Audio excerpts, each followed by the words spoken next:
Nellore corporation delimitation గురించి, division బైఫర్గేషన్స్ గురించి ఇచ్చినటువంటి జాబితా కనుక చూస్తే చాలా ఆశ్చర్యం అనిపించింది. విచ్చలవిడితనంతో ఇందాక జిల్లా అధ్యక్షులు గోవర్ధన్ రెడ్డి గారు చెప్పినట్టు నెల్లూరులో జరుగుతున్నది నారాయణ రాజ్యాంగం అనిపిస్తుంది. ఆయనకి ఇష్టం వచ్చినటువంటి పని, అది పద్ధతి పాడులే, ఏ విధంగా అనిపిస్తే ఆ విధంగా నెల్లూరుని ముక్కలు చేసినటువంటి పరిస్థితి, అస్తవ్యస్తమైనటువంటి పనులతో ఈరోజు జనాలు తలగొక్కుంటున్నటువంటి పరిస్థితి, ఏది కూడా అర్థం లేనటువంటి పనులు. మరి ఈ సందర్భంగా ఇక్కడ కూడా డివిజన్ బైఫర్గేషన్ చేసేటప్పుడు కూడా ఒక వీధిలో ఒక సైడు ఒక డివిజన్, ఇంకొక సైడు ఇంకొక డివిజన్. వారి నాయకులు కనుక పోయి అయ్యా ఈ ఏరియాలో మనకు ఓట్లు పడవంటే దాన్ని తీసుకెళ్ళి ఇంకొక డివిజన్లో కలిపాడు. ఈ ఏరియా మనకు అనుకూలం కాదంటే, ఆ ఇల్లు మనకు అనుకూలం కాదంటే ఆ ఇల్లును కూడా ఇంకొక డివిజన్లో కలిపాడు. అలా అస్తవ్యస్తంగా ఈరోజు మొత్తం నెల్లూరు కార్పొరేషన్లో డివిజన్స్ ఏర్పాటు చేసినటువంటి పరిస్థితి మనం చూస్తూ ఉన్నాం. ప్రధానంగా చూస్తే మనకు వెంకటేశ్వరపురం, పెన్నా అనేది అవతల వెంకటేశ్వరపురం కానీ, గాంధీ గిరిజన కాలనీ కానీ, భగత్ సింగ్ కాలనీ కానీ అవన్నీ కూడా ఉన్నాయి. అక్కడ 2, 3 డివిజన్స్ మనం ఏర్పాటు చేసుకోవచ్చు. అయితే అక్కడ అటు పక్క ఉన్నటువంటి గాంధీ గిరిజన కాలనీ కానీ, పెన్నాకి యువతలో ఉన్నటువంటి 52వ డివిజన్లో ఉన్నటువంటి బర్మాశాల గుంట కానీ కనీసం అక్కడికి ఇక్కడికి రాకపోకలు కూడా లేవు. మళ్ళీ హైవే వచ్చి వేరే డివిజన్లోకి వెళ్తుంది. ఈ పరిస్థితుల్లో దీన్ని తీసుకొని వచ్చి ఒక డివిజన్గా పెట్టడం, అదేవిధంగా నేషనల్ హైవేకి అవతల ప్రధానంగా 13వ డివిజన్ సంబంధించి దానిలో ఒక ముక్కను తీసుకొని వచ్చి 16 డివిజన్లో కలిపారు. మళ్ళీ 16 డివిజన్లో ముక్కను తీసుకెళ్లి 13 డివిజన్లో కలిపారు. అలా కలపాల్సిన అవసరమే ఉంది. దాంట్లో నుంచి ఒక ముక్క నెట్టు, దీంట్లో నుంచి ఒక ముక్క నట్టు, మీకు ఇష్టం వచ్చినట్టు ప్రతి డివిజన్లో కూడా చేయడం.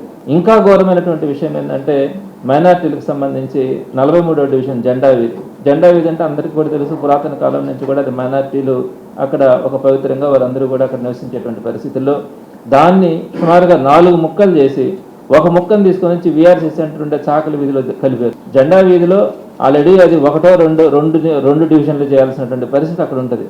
మరి దాన్ని ముక్కలు చేసి సమీప ప్రాంతంలో ఉన్నటువంటి 44వ డివిజన్ అంటే ఆచార్య వీధి కానీ వీటిలో కలపడం, ఇంకొక దాన్ని తీసుకెళ్ళి 47, 48వ డివిజన్లో కలపడం, ఇలా రకరకాలైనటువంటి మార్పులు చేసి ఎక్కడా కూడా నారాయణ గారికి అవగాహన ఉండదు. అదేమంటే చెప్తాడు, నేను 80,000 ఇల్లు తిరిగానని చెప్తుంటాడు. నాకు నవ్వు వస్తుంది. అసలు 80,000 ఇల్లు తిరగడానికి సాధ్యమా? ఎలక్షన్స్కి ముందు నోరు తెరిస్తే అబద్ధాలు చెప్పడం, మీకు ఏది అనిపిస్తే అది చెప్పడం, జనాల అమాయకులు అనుకొని మీరు మాట్లాడుతున్నటువంటి తీరు ఈరోజు ప్రజలు గమనించలేరని మీరు అనుకుంటా ఉంటారేమో. మరి ఇలాంటి పరిస్థితుల్లో నెల్లూరు మీద ఒక అవగాహన లేకుండా నెల్లూరుని ఏ విధంగా అంటే ఆ విధంగా కూడా ఒక డివిజన్లో చూస్తే ఓట్లు అత్యధికంగా పెట్టడం, ఇంకొక డివిజన్లో చూస్తే అత్యల్పంగా ఓట్లను పెట్టడం, ఎక్కడా కూడా ఒక సమానత్వం అనేది లేకుండా చేయడం. ఇటువంటి పరిస్థితుల్లో మీరు ఈరోజు దీన్ని తీసుకొచ్చిన తర్వాత నిన్నటి రోజున మేము కమిషనర్ గారికి రిప్రజెంటేషన్ కూడా ఇవ్వడం జరిగింది. ఖచ్చితంగా కనుక దీనిలో మార్పులు తీసుకురాకపోతే ప్రధానంగా ఎస్ఐఆర్ అన్నది ఇప్పుడు ఓటర్ల తొలగింపు కానీ, అలానే అనర్హులైనటువంటి ఓట్స్ని తీసేయడం కానీ, అర్హులైనటువంటి ఓట్లని మళ్ళీ కొత్తగా యాడ్ చేయడం కానీ ఆ ప్రక్రియ జరుగుతూ ఉంది. ఇది 22 సంవత్సరాల తర్వాత ఈరోజు ఆంధ్ర రాష్ట్రంలో ఎస్ఐఆర్ ప్రక్రియ జరుగుతూ ఉంది. ఇది ఆల్మోస్ట్ సెప్టెంబర్ 7కి కంప్లీట్ అయిపోతుంది. ఈ ఎస్ఐఆర్ పూర్తయ్యేటప్పటికి చాలా వార్డులలో ఓటర్లు మార్పులు జరిగే అవకాశాలు ఉంటాయి, భారీ మార్పులు జరిగే అవకాశాలు కూడా ఉంటాయి. మరి దాని తర్వాత ఎస్ఐఆర్ తర్వాత ఈ డివిజన్స్లో మళ్ళీ అసమానతలు కూడా వచ్చేదానికి అవకాశం ఉంటుంది. 22 సంవత్సరాల తర్వాత జరిగే ఈ ఎస్ఐఆర్ ప్రక్రియ సెప్టెంబర్కు ముగిస్తూ ఉంటే సెప్టెంబర్లో కొత్త ఓటర్ లిస్ట్ కూడా వచ్చే క్రమంలో హడావిడిగా మీరు ఈరోజు ఈ డివిజన్ బైఫర్గేషన్ తీసుకొని వచ్చి దీన్ని ఇంప్లిమెంట్ చేసేసి ఇప్పుడు ఉన్నటువంటి కౌన్సిల్ని కూడా రద్దు చేసి ఇంకా ముందుగానే జరపాలనే దురాశ.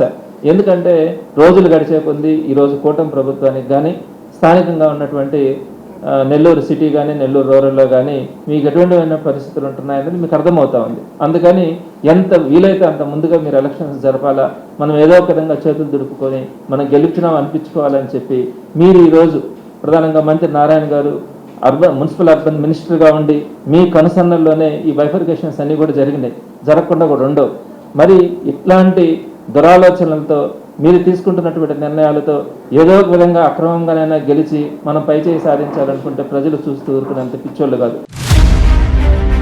A new dawn rises in Stonehouse Paint. where dreams take flight and learning finds purpose. Born from the vision of our directors to create a stress-free learning environment where every child grows with confidence, joy and curiosity.